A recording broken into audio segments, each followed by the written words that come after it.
Well, in a lot of ways, today was kind of a copy and paste day from our Saturday. And as we take you through 12 hours of time-lapse video from our weather camera in Niles, of course, once again, the day dominated by clouds. A few breaks in those clouds this afternoon, some welcome peaks of sunshine after those showers, especially that we saw overnight last night into the wee hours of this morning. Looking right off to the northeast outside our Briarfield Healthcare Center's weather camera in Niles. Lots of folks doing holiday shopping and eating out tonight. All is quiet for them, fairly uneventful in terms of our weather, with that temperature in Niles checking in at 38 degrees. Low pressure continues to make its way off to our east, kind of shoving this cold front along with it. That is what triggered those light showers overnight last night. High pressure is trying to take control of things just off to our west, and it'll kind of meander there for about another day or two. We won't really feel the effects of that until Tuesday. Tuesday will be a little bit sunnier of a day than tomorrow will be. What about the rest of this evening and into tonight? Yeah, the clouds will still be socking us in.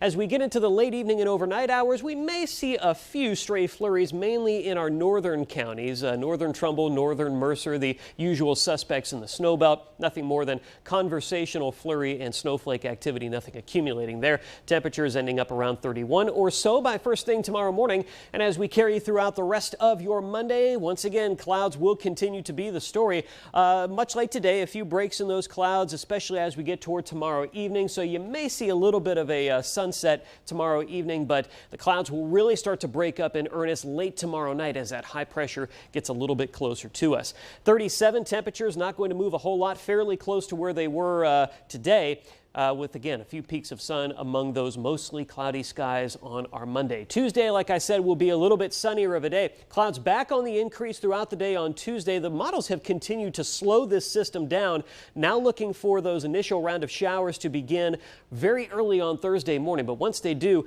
we could see some soaking rains from this system, along with some wet snow mixing in, maybe a little bit of a light wintry mix. Not looking for anything really to write home about with that, but that is something you'll want to take note of. Colder air wraps in by Friday, and especially into next Saturday, we'll see all of that rain and mixed precipitation turn over to some snow flurries as we get into next Friday night and into next weekend.